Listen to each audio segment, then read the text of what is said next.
पण मोठा प्रश्न आहे सर, आचारसंहिता चालू झाली त्यामुळे ते काही म्हणतो मी काय म्हणतो आचारसंहिता चालू वसई विरारमध्ये अजून अनधिकृत बिल्डिंग आहे. धोकादायचा प्रश्न महत्वाचा आहे सर. काय पडलं तर आमचं ठीक आहे, ते बरोबर आहे, तुम्ही कारवाई करताय ते अतिउत्तम. तुम्हाला काय म्हणतो? इतर पण ठिकाणी ऐका आपण ना, कारवाई करणार का? सोसायटी नाही ते साहेबांना सांगा, साहेब सांगतो तुम्हाला. मी काय साहेब कुठे स्पॉटवरती साहेब नाही ना, अहो, AMC साहेब. असतं. नमस्कार, मी अजय वर्मा आणि आपण सगळे पाहता थिंकिंग ऑफ युथ विचार विभागाची.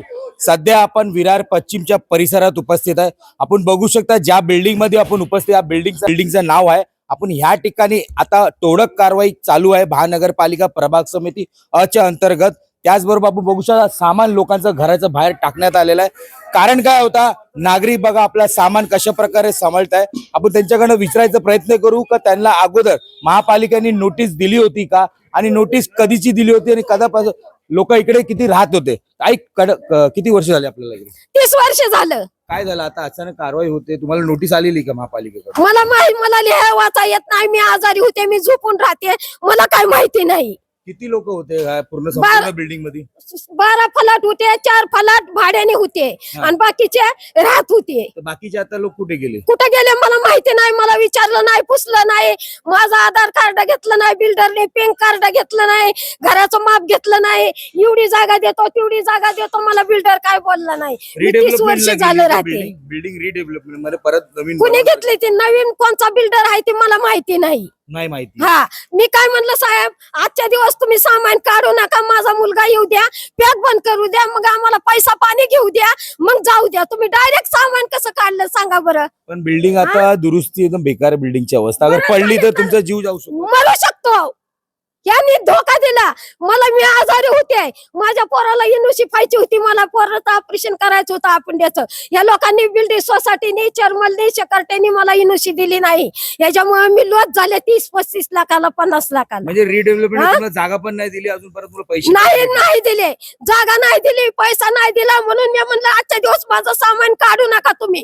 पैसा घेतला नाही बिल्डर कोण आहे? मला माहिती नाही, मला वाचता लिहिता येत नाही, आणि मी काय आहे का गोरा आहे बघितलं नाही. पण आता पोलीस प्रशासन स्वतः इकडे आलेले आहे, महानगरपालिका कशावर केली नाही, कोर्टात केस केली, कोर्टात काय निर्णय लागन ती खरा. मी काय अजून, मला काय वाचता लिहिता येत नाही, मी काय अजून जाणार कुठे? जाणार कुठं? मी म्हणलं नाही, आजच्या दिवस मला राहू द्या, सामान काढू नका, उद्याच्याला आम्ही बंदोबस्त करतो, काहीतरी बिल्डर कोणचा आहे का आहे बघतो.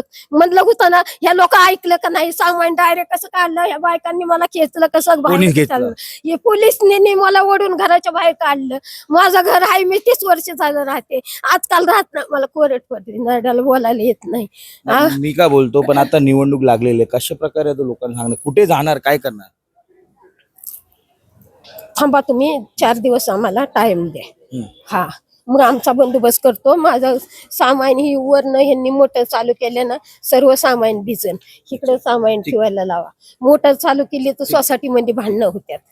बघितलं त्यांचं एकच म्हणणं आहे की ज्या प्रकारे इकडे 12 रूम होते आणि 4 भाडुत्री होते, ज्या प्रकारे त्या सर्वांना नोटीस अगोदरच आलेली, पण आता आचारसंहिता चालू झालेली. त्या आचारसंहिता चालू असताना सुद्धा एवढी मोठी कारवाई या ठिकाणी करण्यात येते. पण वसई विरारमध्ये हा संपूर्ण हीच बिल्डिंग नाहीये, असे अनेक अनधिकृत बिल्डिंग आहे जे महानगरपालिका दुर्लक्ष करते. ज्या प्रकारे वसई विरारमध्ये अनधिकृत बांधकाम आजही आज चालू आहे, त्याला लक्ष घालत नाही महानगरपालिका, त्याच्यावरती कारवाई करत नाही. पण वर्षानुवर्ष इकडे राहत आहे. सिडको 2 माळ्याची कलेक्टर पासिंग बिल्डिंग आहे, त्यावरती म्हणजे धोका C1 ची कॅटेगरी मध्ये बिल्डिंग असताना त्याला तोडक कारवाई करते, लोकांना घरातनं बाहेर काढून. आता बघू शकता कशा प्रकारे वयस्कर आजी आहे, त्यांचं घरातनं बाहेर सामान ठेवण्यात आलेलं, आणि कशा प्रकारे पुढे कारवाई होणार ते सुद्धा बघण्यासारखं, त्यांना राहायला जायला कुठे कोण बघणार ते सुद्धा बघण्यासारखं असं. इकडे सध्या इंजिनियर आहे, त्यांच्याशी बोलायचा प्रयत्न करू. AMC कडे नाहीये. काय बोलताय सर? म्हणजे कारवाई दिलेली, आपण नोटीस दिलेली त्यांना, आपण एक 3-4 महिने झाले नोटीस दिलेली. एकच फॅमिली राहते, बिल्डिंग वाले दिले. या परिसरात किती बिल्डिंगला नोटीस आपण बजवली? 5-6 बिल्डिंग नोटीस बजवली, त्यात 2 बिल्डिंग तोडले आपण.